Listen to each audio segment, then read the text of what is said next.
Bonjour à tous, Jean Dufour avec vous pour une grosse demi-heure et plus des questions. Donc avant toute chose, j'aimerais bien voir si le son passe bien. Donc quelqu'un puisse me répondre via la rubrique chat si vous m'entendez très très bien sur.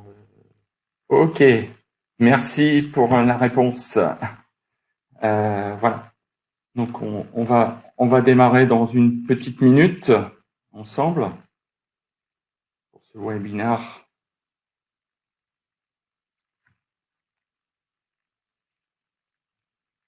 Merci pour vos réponses.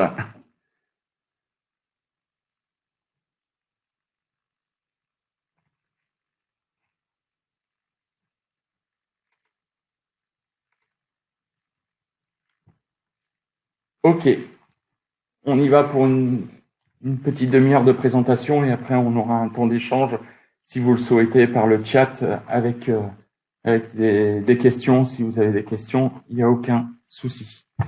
Voilà, donc on va débattre sur un sujet qui est sur l'intelligence artificielle, mais sur deux grands sujets qui est la captation et l'analyse des données d'entreprise. Donc je me présente, je suis Jean Dufour, je fais partie du groupe Studia et responsable opérationnel de l'analyse sémantique au sein du groupe et notamment au sein du lab Studiatech du groupe Studia. Donc je vais vous présenter en quelques mots le groupe Studia. Alors, désolé de la latence du passage des slides. Donc le groupe Studia a été créé en 2009, donc on a plus de 10 ans. On est parti sur, on travaille sur la chaîne de valeur du document, donc en passant de la création du document jusqu'à sa valorisation, et notamment la valorisation des données qui sont au sein de du document. Voilà. Et donc, on a une implantation. Donc, le groupe est implanté sur 12 sites à travers la France et à l'international. On a 400 collaborateurs au sein du groupe. On est à peu près à 300 clients, grands comptes et ETI. Et en 2019, on réalisait un chiffre d'affaires de 32 millions d'euros. Nos principaux clients sont répartis sur différents secteurs d'activité, l'énergie, le transport, l'assurance, la banque, et ainsi de suite. Donc, je suis désolé, mais les slides passent très très lentement. On a fait des essais, ça passait très très bien avant. Donc voilà, donc je suis un peu perdu, mais désolé. Donc répartis sur différents secteurs, donc comme je disais, la banque, l'assurance, l'énergie, les transports.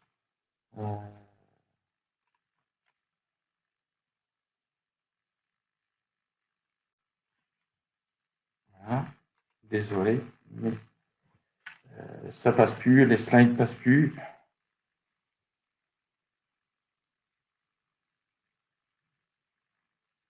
Donc, je vais simplement peut-être passer par le partage de mon écran parce que sinon.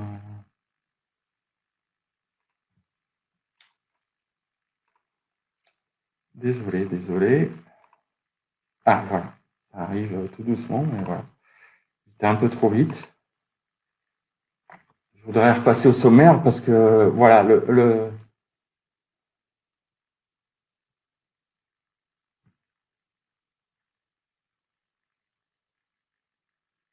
désolé de. Ok.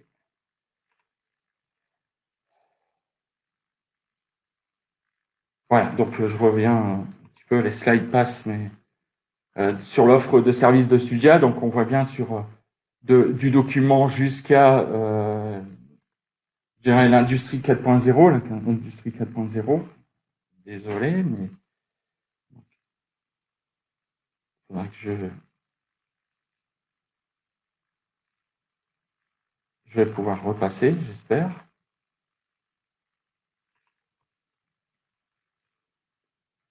On perd du temps. Désolé. Donc voilà, donc l'offre de service de Studia, elle va bien du document jusqu'à la digitalisation, et une particularité, c'est sur l'industrie 4.0. Donc là, on va vraiment accompagner nos experts, nos clients sur transformer son modèle économique à travers le document pour ce contexte de l'industrie 4.0. Mais au jour d'aujourd'hui, dans le contexte du webinaire, on va quand on est sur la partie data, avec la valorisation des données métiers structurées et non structurées. Et c'est ça le principe, c'est qu'on va partir sur un constat.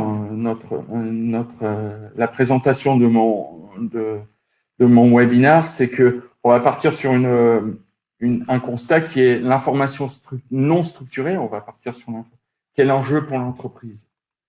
Donc, on est là aujourd'hui, c'est que on a un constat, c'est que au sein de l'entreprise, 80% de l'information est non structurée. Donc, c'est un constat. On voit bien que il y a les données structurées versus non structurées. 20% de l'information est structurée au sein de l'entreprise. Donc, c'est issu de bases de données et ainsi de suite. Donc, l'information est qualifiée, structurée, elle nécessite peu de stockage et plus facile à protéger au niveau juridique. Mais on voit bien que l'information, 80% de l'information qui est détenue au sein de l'entreprise, elle est non structurée. Donc, non structurée veut dire qu'elle vient de documents, donc notamment des emails, des publications scientifiques, des brevets et ainsi de suite, toute l'information qui est capitalisée est issue de structure, stocké au sein de l'entreprise. Ça prend énormément, je dirais, de place. Elle suscite un stockage qui est important et juridiquement est difficile à protéger. Donc, il faut avoir des prérequis et ainsi de suite. Selon le cabinet d'analyse IDC, d'ici 2022, en fait, ces 80% vont passer à 93%. Donc, on voit bien qu'il y a un enjeu important pour l'entreprise de maîtriser ces données non structurées. Et donc, j'aimerais bien partager avec vous cette maîtrise. Comment on va faire cette maîtrise par deux canaux. Mais avant tout, je voudrais vous présenter un peu aussi une autre étude et une visualisation, une interprétation graphique de cette information non structurée. Et on le voit bien, donc les 80 voire 93%, on peut le considérer comme un iceberg.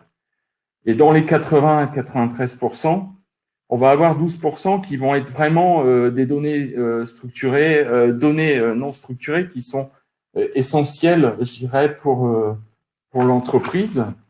Donc il y a ces trois niveaux. Donc ces 12%, c'est des données qui sont nécessaires pour alimenter le fonctionnement de l'entreprise, assurer les objectifs et ainsi de suite. On a 23% qui sont des informations redondantes, obsolètes, en fait, dans cet iceberg. Donc, on est déjà dans la ligne, je dirais, en dessous de la ligne de flottaison. Et le troisième partie de l'iceberg, les 65% qui sont intéressants et primordiales pour l'entreprise, c'est un peu des données, entre guillemets, on pourrait dire sombres. C'est toute cette information qui est stockée dans les intranets, dans l'entreprise, mais qui contiennent une énorme quantité d'informations pertinentes qui peut être déplacée, en fait, et tout l'intérêt des technologies et de l'intelligence artificielle, c'est de déplacer ces 65% vers les 12%. En fait, donc utiliser, donc capter cette information, la traiter, l'analyser pour qu'elle passe au niveau d'une information qui est critique pour l'entreprise, pour son développement. Donc voilà un peu la représentation que l'on peut faire de ces 80 voire 93%. Et je dirais, on est 2022 est proche, hein, on est dans 2 ans. Donc il faut les 93%, il faut les considérer. on est dans cette mouvance. Et donc, voilà la répartition de ces 93% de l'information non structurée. Et donc, l'intérêt aujourd'hui et dans le cadre de ce webinaire, c'est d'avoir, je dirais, deux approches en IA pour pouvoir travailler sur ces informations. Autre étude qui est importante et intéressante, c'est que au niveau du recours de l'IA dans l'automatisation des processus documentaires, on voit bien que 82% des décideurs considèrent que leur processus documentaire est peu ou moyennement automatisé. Donc on le verra dans la dans la partie OCR, en fait, où on va débattre un peu sur l'IA et l'OCR, c'est de dire comment on va pouvoir automatiser un peu ce processus documentaire pour pouvoir amener cette information, je dirais, non structurée à une information structurée et exploitable pour l'entreprise. Et ce qui est intéressant aussi en parallèle, c'est que 57% des décideurs jugent que l'IA va jouer vraiment un rôle important dans cette automatisation des processus documentaires d'ici 2021. Donc, c'est intéressant. C'est qu'on a plus de la moitié des décideurs considèrent que l'IA va être bénéfique pour ce traitement du processus documentaire. Alors, je vais passer à un autre slide, j'aimerais bien l'avoir. Voilà. Alors, c'est un peu de chiffre, mais pour vous mettre un peu dans les conditions, c'est que le top 4 des usages de l'IA dans la gestion documentaire, on le voit bien, c'est que le premier, c'est bien sûr classer les documents. Donc, c'est quand on est dans une information non structurée, on voudrait classer ces documents, donc repérer le type de contenu et de pouvoir les classer. Une aide à la reprise des décisions, donc à 60%. Et ce qui est intéressant à voir, c'est que dans les quatre, le troisième qui nous intéresse, c'est analyser ces données et contenus non structurés. Donc, on voit bien que pour 58% des sondés, c'est d'analyser ces données non structurées et notamment après derrière aussi à équivalent détecter des anomalies dans ce fond non structuré. C'est important, voilà. Et un autre processus, les principaux processus à automatiser à l'aide de solutions, j'aimerais bien vous montrer, c'est que dans le cinquième, on est à 53%, plus de la moitié des sondés. L'intérêt, c'est de capturer ces données. Donc, on le verra ensemble sur deux approches, une approche OCR, une approche, je dirais, NLP, donc traitement de la langue. Donc, c'est important. Donc, je voulais vous faire, dans un premier temps, vous faire un focus de l'approche, des tendances et du constat. C'est que, voilà, on est vraiment un enjeu important de maîtriser cette information structurée. Donc, l'approche de l'IA dans le cadre de l'OCR, donc on va être dans une approche, je dirais, de maîtrise de cette information non structurée. Donc, je vous montre un petit peu, c'est que c'est une force de la transformation numérique, ce couplage. En fait, on va partir d'une information structurée en passant sur le couplage de l'OCR avec l'IA, c'est le Content Intelligence, pour arriver à une information structurée. Donc, on va pouvoir, je dirais, aller capter, automatiser, à capter l'information pour pouvoir aller la structurer et nourrir d'autres processus pour pouvoir analyser cette information qui provient d'une information non structurée. Donc ça, c'est vraiment important d'avoir cette image. Ce que je vous montre à l'écran à l'heure actuelle, c'est qu'on a fait un focus sur l'OCR plus l'IA. Donc, on rentre un peu plus dans l'approche intelligence artificielle. Pourquoi une intelligence artificielle dans le cadre d'un OCR?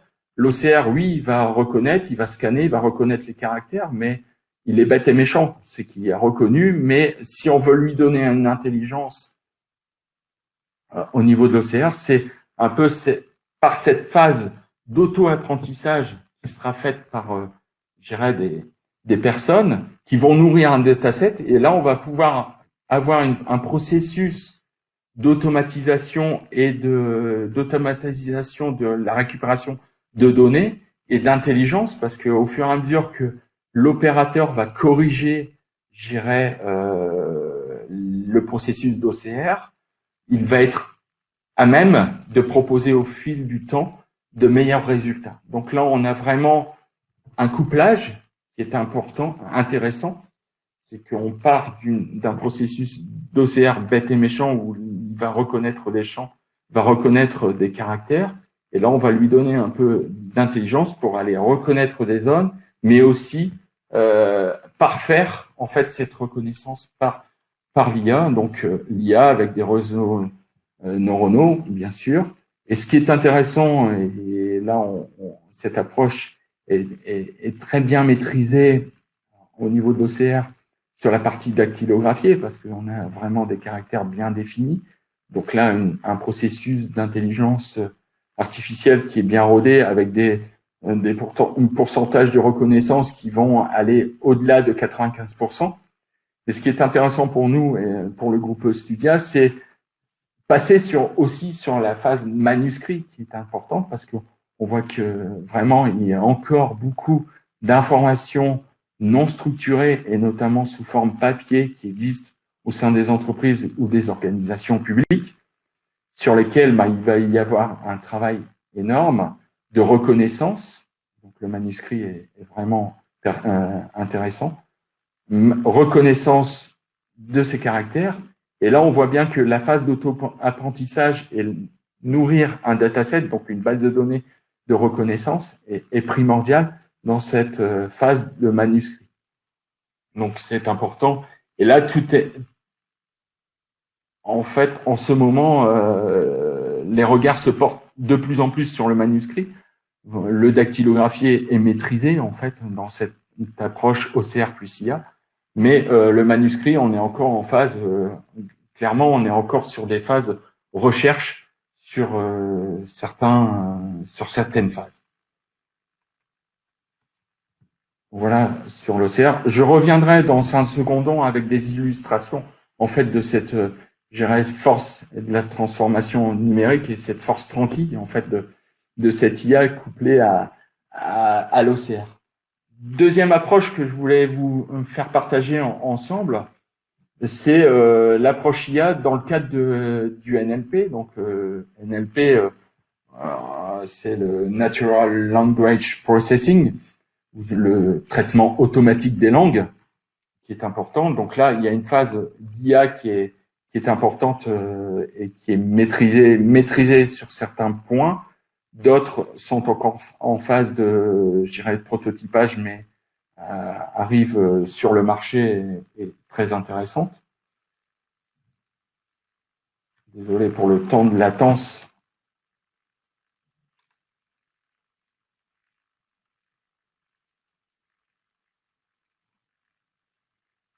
Je vais cliquer, mais voilà. Bonjour à tous, Jean Dufour avec vous pour une grosse demi-heure et puis des questions. Donc avant toute chose, j'aimerais bien voir si le son passe bien. Donc quelqu'un puisse me répondre via la rubrique chat si vous m'entendez très très bien sur.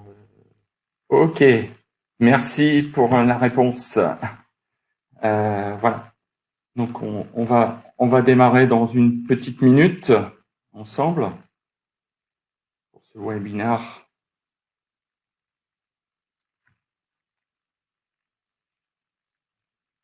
Merci pour vos réponses.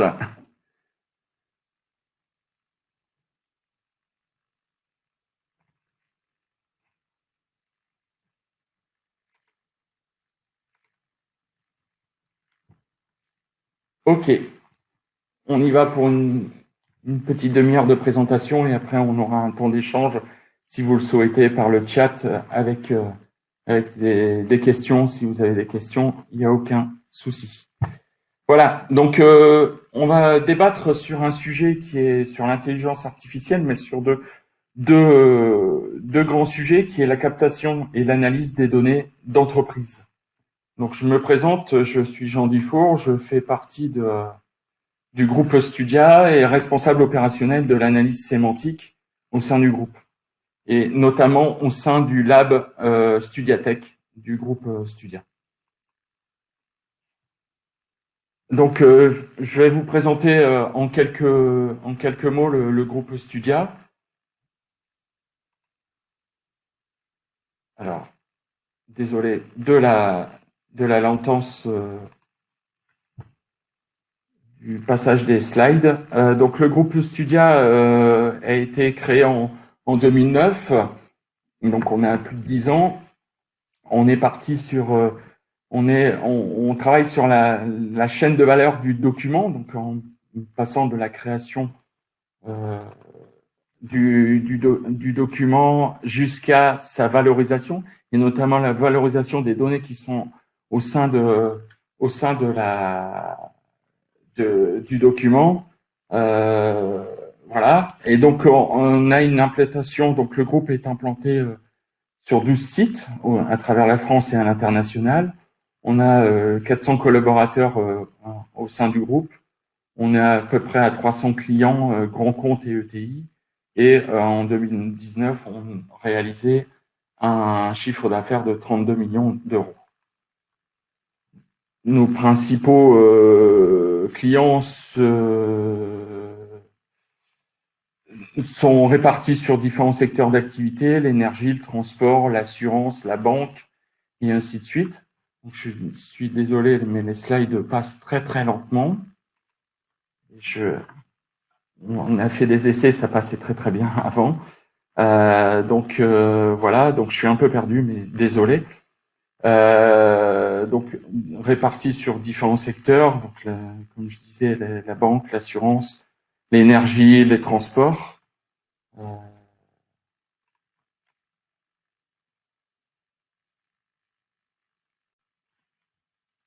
Voilà, désolé, mais ça passe plus, les slides passent plus.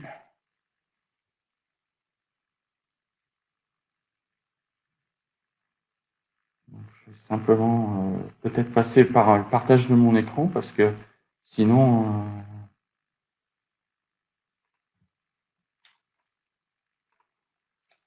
Désolé. Ah, voilà. Ça arrive tout doucement, mais voilà. J'étais un peu trop vite. Je voudrais repasser au sommaire parce que, voilà,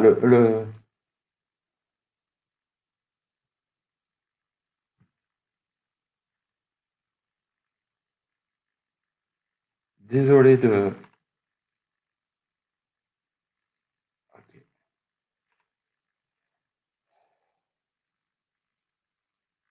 Voilà, donc je reviens un petit peu, les slides passent, mais sur l'offre de services de Studia, donc on voit bien sur du document jusqu'à l'industrie 4.0, l'industrie 4.0. Désolé, mais il faudra que je vais pouvoir repasser, j'espère.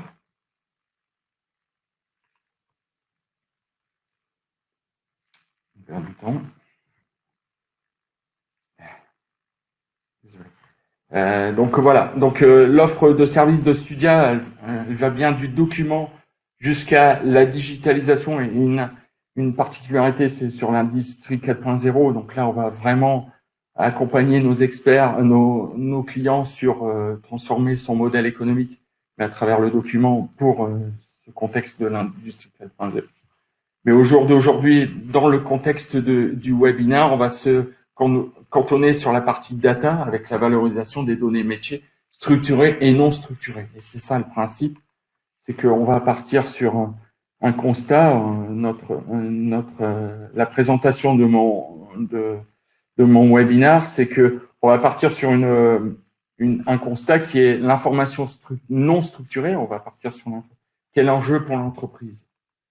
Donc, on est là aujourd'hui, c'est que on a un constat, c'est que au sein de l'entreprise, 80% de l'information est non structurée. Donc, c'est un constat. On voit bien qu'il y a les données structurées versus non structurées. 20% de l'information est structurée au sein de l'entreprise. Donc, c'est issu de bases de données et ainsi de suite. Donc, l'information est qualifiée, structurée. Elle nécessite peu de stockage et plus facile à protéger au niveau juridique. Mais on voit bien que l'information, 80% de l'information qui est détenue au sein de l'entreprise, elle est non structurée. Donc, non structurée veut dire qu'elle vient de documents, donc notamment des emails, des publications scientifiques, des brevets et ainsi de suite. Toute l'information qui est capitalisée est issue de, voilà, structure, comment dire, stocké au sein de l'entreprise. Ça prend énormément, je dirais, de place. Elle suscite un stockage qui est important et juridiquement est difficile à protéger. Donc, il faut avoir des prérequis et ainsi de suite. Selon le cabinet d'analyse IDC, d'ici 2022, en fait, ces 80% vont passer à 93%. Donc, on voit bien qu'il y a un enjeu important pour l'entreprise de maîtriser ces données non structurées. Et donc, j'aimerais bien partager avec vous cette maîtrise. Comment on va faire cette maîtrise par deux canaux. Mais avant tout, je voudrais vous présenter un peu aussi une autre étude et une visualisation, une interprétation graphique de cette information non structurée. Et on le voit bien, donc les 80 voire 93%, on peut le considérer comme un iceberg. Et dans les 80 à 93%, on va avoir 12% qui vont être vraiment des données structurées, données non structurées qui sont essentielles, je dirais, pour l'entreprise. Donc il y a ces trois niveaux. Donc ces 12%, c'est des données qui sont nécessaires pour alimenter le fonctionnement de l'entreprise, assurer les objectifs et ainsi de suite. On a 23% qui sont des informations redondantes, obsolètes, en fait, dans cet iceberg. Donc, on est déjà dans la ligne, je dirais, en dessous de la ligne de flottaison. Et le troisième partie de l'iceberg, les 65% qui sont intéressants et primordiales pour l'entreprise, c'est un peu des données, entre guillemets, on pourrait dire sombres. C'est toute cette information qui est stockée dans les intranets, dans l'entreprise, mais qui contiennent une énorme quantité d'informations pertinentes qui peut être déplacée, en fait, et tout l'intérêt des technologies et de l'intelligence artificielle, c'est de déplacer ces 65% vers les 12%. En fait, donc utiliser, donc capter cette information, la traiter, l'analyser pour qu'elle passe au niveau d'une information qui est critique pour l'entreprise, pour son développement. Donc voilà un peu la représentation que l'on peut faire de ces 80 voire 93%. Et je dirais, on est 2022 est proche, hein, on est dans 2 ans, donc il faut les 93%, il faut les considérer. On est dans cette mouvance. Et donc, voilà la répartition de ces 93% de l'information non structurée. Et donc, l'intérêt aujourd'hui et dans le cadre de ce webinaire, c'est d'avoir, je dirais, deux approches en IA pour pouvoir travailler sur ces informations. Autre étude qui est importante et intéressante, c'est que au niveau du recours de l'IA dans l'automatisation des processus documentaires, on voit bien que 82% des décideurs considèrent que leur processus documentaire est peu ou moyennement automatisé. Donc on le verra dans la partie OCR, en fait, où on va débattre un peu sur l'IA et l'OCR, c'est de dire comment on va pouvoir automatiser un peu ce processus documentaire pour pouvoir amener cette information je dirais, non structurée à une information structurée et exploitable pour l'entreprise. Et ce qui est intéressant aussi en parallèle, c'est que 57% des décideurs jugent que l'IA va jouer vraiment un rôle important dans cette automatisation des processus documentaires d'ici 2021. Donc c'est intéressant, c'est qu'on a plus de la moitié des décideurs considèrent que l'IA va être bénéfique pour ce traitement des processus documentaires. Alors, je vais passer à un autre slide, j'aimerais bien l'avoir. Voilà. Alors, c'est un peu de chiffre, mais pour vous mettre un peu dans les conditions, c'est que le top 4 des usages de l'IA dans la gestion documentaire, on le voit bien, c'est que le premier, c'est bien sûr classer les documents. Donc, c'est quand on est dans une information non structurée, on voudrait classer ces documents, donc repérer le type de contenu et de pouvoir les classer. Une aide à la reprise des décisions, donc à 60%. Et ce qui est intéressant à voir, c'est que dans les 4, le troisième qui nous intéresse, c'est que c'est analyser ces données et contenus non structurés. Donc, on voit bien que pour 58% des sondés, c'est d'analyser ces données non structurées et notamment après derrière aussi à équivalent détecter des anomalies dans ce fond non structuré. C'est important, voilà. Et un autre processus, les principaux processus à automatiser à l'aide de solutions, j'aimerais bien vous montrer, c'est que dans le cinquième, on est à 53%, plus de la moitié des sondés. L'intérêt, c'est de capturer ces données. Donc, on le verra ensemble sur deux approches, une approche OCR, une approche, je dirais, NLP, donc traitement de la langue. Donc, c'est important. Donc, je voulais vous faire, dans un premier temps, vous faire un focus de l'approche, des tendances et du constat. C'est que, voilà, on est vraiment un enjeu important de maîtriser cette information structurée. Donc, l'approche de l'IA dans le cadre de l'OCR, donc on va être dans une approche, je dirais, de maîtrise de cette information non structurée. Donc, je vous montre un petit peu, c'est que c'est une force de la transformation numérique, ce couplage. En fait, on va partir d'une information structurée en passant sur le couplage de l'OCR avec l'IA, c'est le Content Intelligence, pour arriver à une information structurée. Donc, on va pouvoir, je dirais, aller capter, automatiser, à capter l'information pour pouvoir aller la structurer et nourrir d'autres processus pour pouvoir analyser cette information qui provient d'une information non structurée.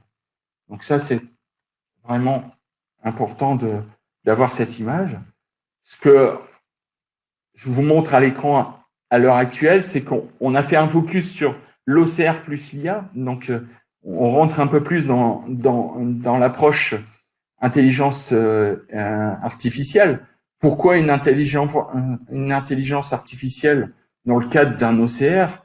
L'OCR, oui, il va reconnaître, il va scanner, il va reconnaître les caractères, mais il est bête et méchant. C'est qu'il a reconnu, mais si on veut lui donner une intelligence au niveau de l'OCR, c'est un peu par cette phase d'auto-apprentissage qui sera faite par, je dirais, des personnes qui vont nourrir un dataset. Et là, on va pouvoir avoir un processus d'automatisation et d'automatisation de la récupération de données et d'intelligence, parce qu'au fur et à mesure que l'opérateur va corriger, je dirais, le processus d'OCR, il va être à même de proposer au fil du temps de meilleurs résultats. Donc là, on a vraiment un couplage qui est important, intéressant. C'est qu'on part d'un processus d'OCR bête et méchant où il va reconnaître des champs, va reconnaître des caractères. Et là, on va lui donner un peu d'intelligence pour aller reconnaître des zones, mais aussi parfaire en fait cette reconnaissance par l'IA. Donc l'IA avec des réseaux neuronaux, bien sûr. Et ce qui est intéressant, et là, cette approche est très bien maîtrisée au niveau de l'OCR sur la partie dactylographiée, parce qu'on a vraiment des caractères bien définis. Donc là, un processus d'intelligence artificielle qui est bien rodé avec un pourcentage de reconnaissance qui vont aller au-delà de 95%.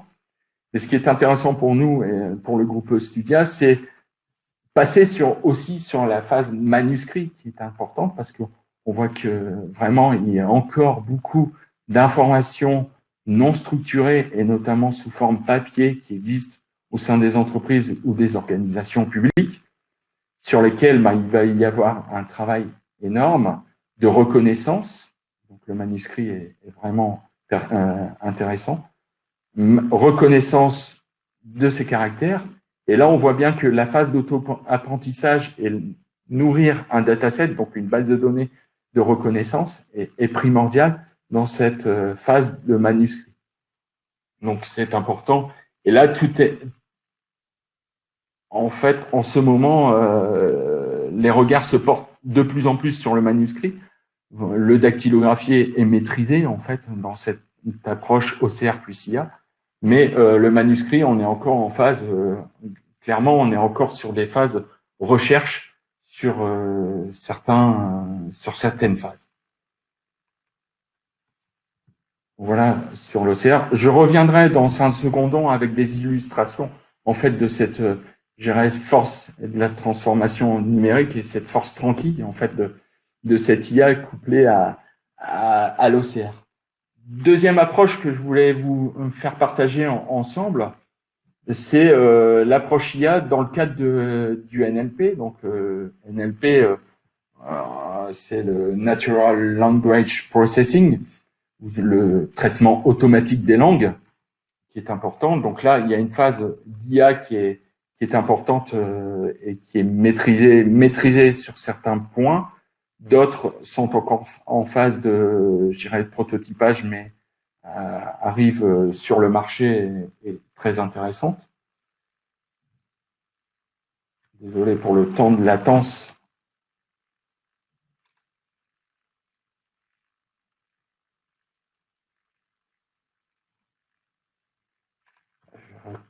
Je vais cliquer, mais voilà. Donc deux approches que je vais vous présenter sur l'IA, associée au NLP.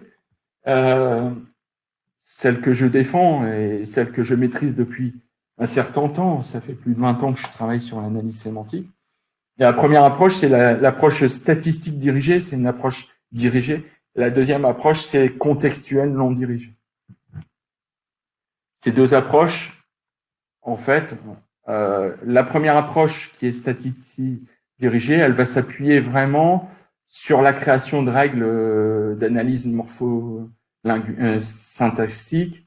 Elle s'appuie essentiellement sur la création de dictionnaires ou thésaurus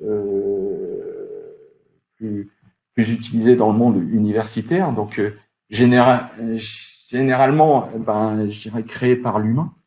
Donc là, on voit bien qu'on a une approche qui est vraiment dirigée et une approche connue parce que quand on va créer un dictionnaire terminologique, on va partir sur une connaissance. Donc, on est quand même très dirigé. Cette approche, je dirais, numéro 1, dirigée, on va pouvoir la qualifier sur l'échelle de 1 à 5 de l'IA au niveau 3, en fait. Hein. Donc, il y a c'est une approche, donc l'approche 1 et 2, c'est la plus courante, hein, c'est ce qu'on croise au jour d'aujourd'hui dans la création des ordinateurs, c'est des calculs de données et ainsi de suite, ça c'est le niveau 1 et 2. L'approche 3, c'est qu'on va lui afférer un peu plus d'intelligence et le niveau 3 va anticiper sur les résultats. On verra aussi dans l'approche 2, on va passer sur un niveau 4 qui est vraiment l'approche de machine learning, donc là, avec un apprentissage assez profond de cette intelligence artificielle qui va pouvoir amener des résultats plus performants et plus rapides. Et le niveau 5, je dirais théoriquement, tout est prêt, mais on est encore de l'ordre de la science-fiction au niveau pratique. Donc l'approche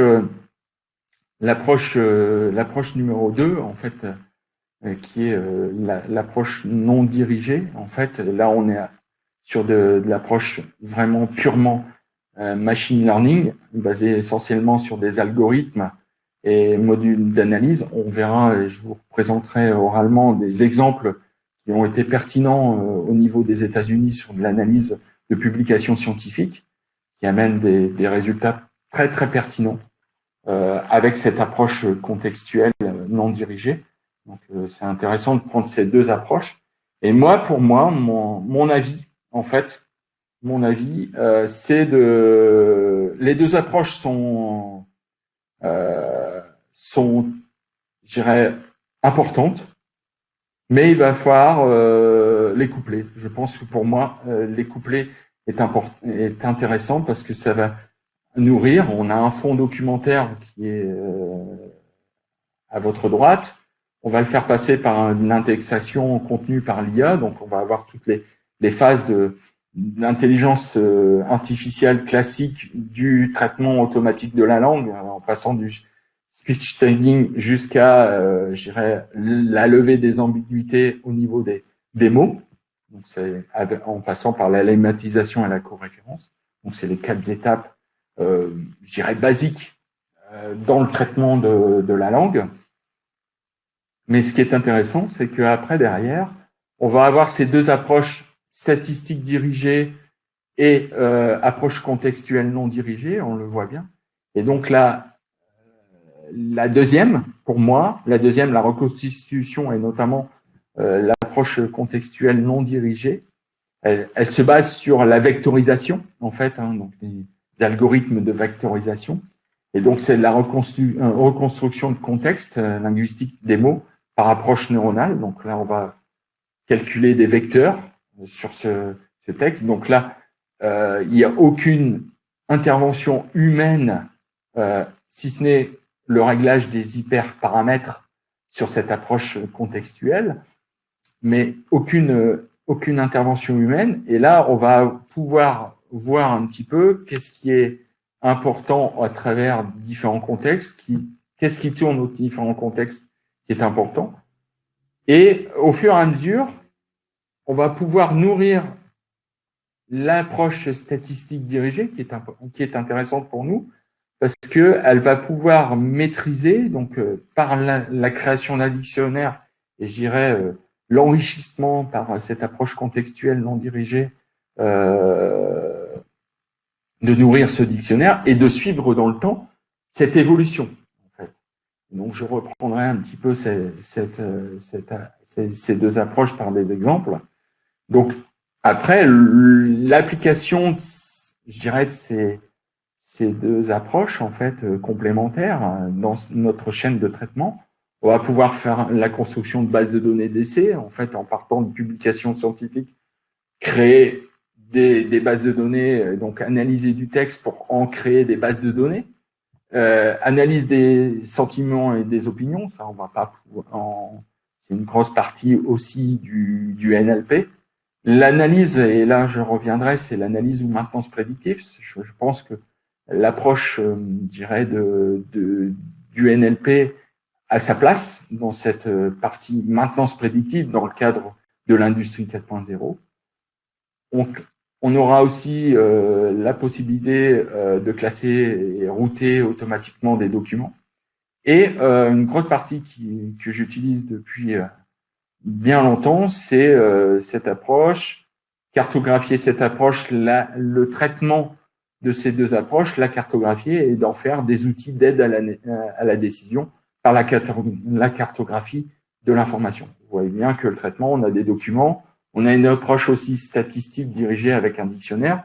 On va pouvoir faire une belle matrice au carré de ces calculs et on va pouvoir la représenter et donc utiliser un outil d'aide à la décision via la cartographie de l'information avec une échelle de temps parce qu'on peut avoir, si on analyse des publications scientifiques, on a la date de publication la date de publication. Cette date de publication, on va pouvoir faire une échelle de temps et donc avoir un outil décisionnel de cartographie de l'information. Donc voilà. Pour moi, les deux approches peuvent je dirais, être utilisé séparément, mais pour mon intérêt, et je vois pour l'intérêt de tout le monde, c'est de coupler, et le travail que l'on a à faire, c'est de coupler ces deux approches pour qu'elles soient plus pertinentes et amener vraiment une valeur ajoutée et à cette information et ces données.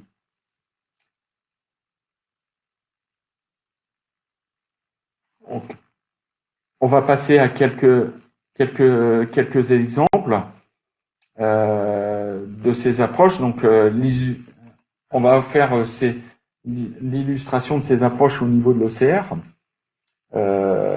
Donc, l'OCR, on va avoir des approches sur différents secteurs. Le secteur industriel, donc c'est de la récupération de données sur des plans pour une valorisation quelconque. Donc ça, c'est intéressant. On peut avoir, je dirais, une manne d'informations, soit des plans ossérisés, je dirais déjà ossérisés sous format PDF, mais aussi des plans, je dirais, sous forme papier, parce qu'on a toutes les compétences au sein de Studia, d'avoir aussi en amont la possibilité de scanner ces documents et après derrière de greffer, je dirais, notre SCR couplé à l'IA pour pouvoir, je dirais, récupérer ces données et la valoriser à travers des outils. L'administration, bien sûr, avec la dématérialisation des actes civils et des formulaires administratifs, d'où et là toute la grande question au niveau des actes civils, c'est de remonter dans le temps et de récupérer toute cette information. Et là, on a dans cette partie administration un enjeu fort qui est le manuscrit. En fait, quand on va arriver dans les années 20, 30 ou 40, on va être confronté, on sera confronté de plus en plus à des actes civils rédigés à la main. Donc là, il y a tout un intérêt de mettre une IA sur l'OCR pour récupérer cette information. Et en R&D, et c'est là qui est intéressant, c'est que il y a un pré-traitement des documents, notamment des publications scientifiques au format PDF. Et je voulais vous en faire part sur ce que l'on a pu découvrir. Voilà, un peu dans le cadre de l'OCR, on a une publication scientifique à droite. On voit bien qu'elle est scindée et elle est en mise en colonne avec des paragraphes. Si on utilise une bibliothèque des librairies d'Adobe Pro, on voit bien que on a encore un découpage en colonne. Et là, l'importance dans le cadre de l'OCR, c'est que il faut pas qu'il y ait de découpage parce que on voit bien que si on a une récupération de cette donnée sous cette forme, on a deux paragraphes qui ne se suivent pas au niveau de l'image. Et quand on va faire un traitement, je dirais, NLP là-dessus, il n'y a pas de continuité. Donc, si on veut calculer des concurrences entre les mots au sein des paragraphes, là, il y a un petit souci. Vous voyez bien dans l'export des blocs. Et je dirais, donc, dans le cadre de notre export, je dirais, de notre solution, c'est de bien recréer, en fait, la continuité de ces blocs par l'OCR. Donc ça, c'est une première phase qui est intéressante, c'est qu'on voit bien que en amont, sur des documents qui nous paraissent, je dirais, importants, intéressants, il va falloir faire un traitement et on a bien vu que il va falloir repasser par une étape OCR pour pouvoir restructurer le document pour qu'il puisse être réinjecté dans une phase notamment NLP, donc traitement sémantique, pour pouvoir avoir un résultat pertinent de cette analyse, donc cette information non structurée qui est une publication scientifique, en retirer vraiment la substance moelle et être pertinent dans cette analyse. Donc on voit bien que ici, même là, ici, on a un découpage vraiment de la phrase et même du mot.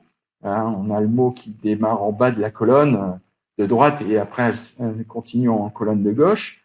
Si on prend dans le cadre de Adobe Pro, on a encore ce problème de césure et de découpage.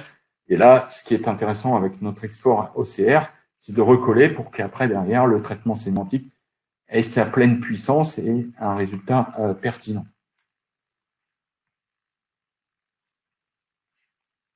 Dans le cadre de la NLP, donc on a plusieurs cas. C'est la recherche de la recherche et développement. La NLP va être pertinente aussi dans la phase recherche et développement, donc révéler de nouvelles connaissances scientifiques cachées dans d'anciens documents de recherche. Et là, ça, je voudrais vous faire part et ce qu'on va mettre en place très vite chez Studia, c'est qu'on va pouvoir, et ça a été fait et pratiqué dans un laboratoire américain l'année dernière, où ils ont pris là on a sur une approche non dirigée, donc l'approche 2, en fait, quand je vous ai présenté dans les slides, ils ont utilisé 3 millions de publications scientifiques sur les matériaux. Et l'intérêt, c'était d'identifier, en fait, quelques matériaux avec des caractéristiques techniques bien précises.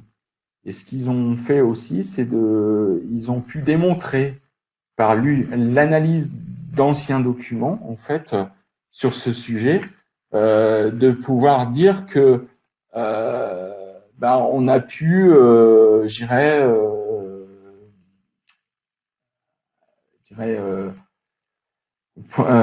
prédire, démontrer que certains matériaux qui ont été, décelés dans des publications anciennes, on a pu démontrer quelques années plus tard qu'ils avaient bien des caractéristiques, les caractéristiques techniques bien appropriées pour être développées. Donc voilà, c'est important, c'est qu'on va pouvoir prédire, et ça c'est intéressant avec cette approche NLP contextuelle, on va pouvoir prédire sur certaines utilisations de matériaux ou dans d'autres secteurs, on va pouvoir prédire. Et ce qui est intéressant dans ces approches NLP, en fait, et ces approches avec l'IA, c'est qu'on va pouvoir prendre plus de documents. Et là, l'intérêt, c'est dans cette approche avec, le cabinet américain, le labo américain, à la main, on n'aurait pas pu traiter 3 millions de documents. On n'aurait pas pu déceler, en fait, ces nouveaux matériaux qui seraient utilisés avec de nouvelles caractéristiques. Donc, c'est important d'avoir ces outils pour pouvoir prédire. Donc, après le décisionnel, j'en ai parlé un petit peu, c'est que permettre, transformer, et ça tout l'intérêt dans le cadre d'une NLP, c'est de pouvoir transformer l'information, l'information brute en smart data, donc avec une intelligence, et de vraiment détecter à travers cette information des opportunités, économiques, technologiques, stratégiques. Donc là, on va rentrer un peu plus dans l'intelligence économique et la veille. Donc on voit bien que le NLP a tout son sens dans cette partie décisionnelle. Je vais essayer de passer.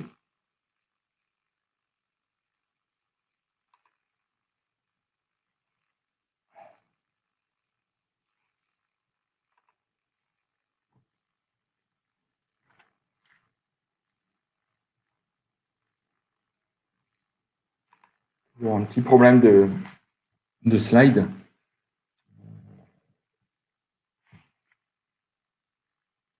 Voilà. J'aurais bien voulu présenter, mais j'ai toujours un petit problème de slide. Voilà. Je suis désolé, je vais devoir revenir en arrière. J'ai cliqué un peu trop vite. Donc, dans le cadre du NLP, il y a aussi les ressources humaines, bien sûr. Donc, cartographier toute l'information qui est issue de dossiers RH, qualifications, les CV et ainsi de suite. Donc ça, c'est important. Dans les finances et assurances, on voit bien que, en fait, l'approche NLP, elle va toucher tous les secteurs de l'entreprise et des administrations. C'est important de le savoir, et je pense que à l'avenir, toutes ces approches NLP vont toucher tous les secteurs, et si on ne s'engage pas et si les entreprises ne s'engagent pas dans cette approche de valoriser cette donnée, cette masse de données qui est disponible en fait au sein de l'entreprise ou captée à travers différents canaux pour l'entreprise, si elle ne maîtrise pas cette information non structurée, elle va se couper d'un pan important pour pouvoir progresser et aller plus loin dans son développement. Donc c'est important, voilà un petit peu la conclusion qu'on peut avoir, c'est que vous êtes en face d'une masse d'informations qui est importante. Vous avez peut-être conscience ou pas conscience que cette information est disponible au sein de votre entreprise. Elle représente quand même 80% de l'information, voire peut-être 93%. Et donc là, il va falloir tout l'enjeu des entreprises, c'est de savoir maîtriser cette information et en récupérer la substance moelle pour nourrir la stratégie de l'entreprise. Donc voilà un petit peu le sens du webinaire. Donc pour capter, bien sûr, capter cette information, on a des technologies. J'en ai montré deux, l'OCR qui est important parce qu'il va falloir, cette information est disponible, mais il va falloir la capter et après derrière la traiter, donc c'est important. Et donc je pourrais prendre un autre exemple où là on va pouvoir cumuler et avoir une chaîne en utilisant les différentes IA, en fait l'IA de l'OCR, mais l'IA aussi de NLP. Si on prend le cas de la maintenance prédictive dans les entreprises, dans le cadre de l'industrie 4.0, on est face à, certes, on a toute l'information des capteurs et ainsi de suite, on maîtrise très bien, il y a des sociétés qui sont là pour maîtriser cette donnée, mais quand vous faites le tour des ateliers, on a encore à disposition des cahiers de maintenance qui sont dans les ateliers, qui sont remplis chaque jour par les techniciens parce qu'il y a eu une panne, donc ils énumèrent la panne et la cause et bien sûr la résolution, mais tout est écrit sur un cahier en manuscrit. Cette information a une valeur. Elle est à l'heure actuelle principalement utilisée et analysée par le directeur ou par le responsable de la maintenance qui fait tous les jours son reporting et voir un petit peu l'ensemble des données, mais c'est lui-même qui va analyser cette information et remonter.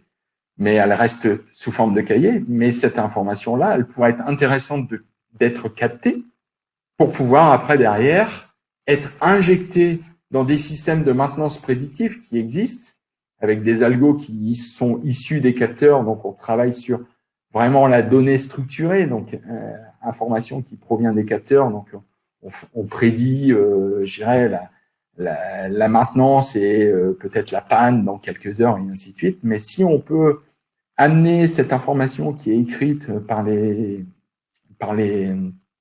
techniciens, la travailler par une approche NLP, bien sûr. Donc, on va créer une ontologie, un dictionnaire, parce que chacun, dans la maintenance, a un langage. Donc, traiter cette information, en faire des variables, et ces variables, les réinjecter dans la maintenance prédictive.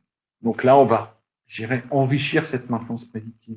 Vous voyez, donc là, on a une illustration intéressante de cette approche récupération de la donnée, je dirais, papier, manuscrit en plus manuscrit, par une intelligence artificielle et réinjecté après avec un traitement NLP pour comprendre le sens des phrases qui ont été écrites par le technicien, la traiter et la réinjecter dans un système de maintenance prédictive. Donc, on va enrichir cette maintenance. Donc, voilà un petit peu le principe. Pour aller plus loin, je vais juste passer, je suis bavard, on va arriver à la fin du webinaire. On aura deux webinaires qui vont, pour aller un peu plus loin, on a deux webinaires qui vont être, qui vont se passer dans le mois qui vient, donc au mois de juin, deux webinaires. Un webinaire sur le chatbot et notamment, on va reparler aussi de l'IA avec Christophe, Christophe qui est le monsieur chatbot au sein du groupe, avec sa relation client, donc le 18 juin. Et j'irai un autre webinar qui est qui sera fait par Christophe, le monsieur valorisation de la donnée au sein de Studia, avec qui je travaille en étroite collaboration, qui est sur la partie entreprise étendue, la clé pour assurer le maintien de son activité. Voilà un petit peu cette approche. J'irai à votre écoute si vous avez des questions. Je sais bien, le webinaire, a été enregistré. Vous pourrez le revisualiser plus tard sur la plateforme Webkio. Le support de présentation est à votre disposition. Et je suis aussi à votre disposition pour des échanges plus tard, via par mail ou contact téléphonique. N'hésitez pas, mais nous sommes là pour vous accompagner, je dirais, sur la valorisation et notamment la transformation de vos données pour en faire une valeur vraiment ajoutée à votre entreprise. Voilà, merci de votre attention. On a encore 2 ou 3 minutes. S'il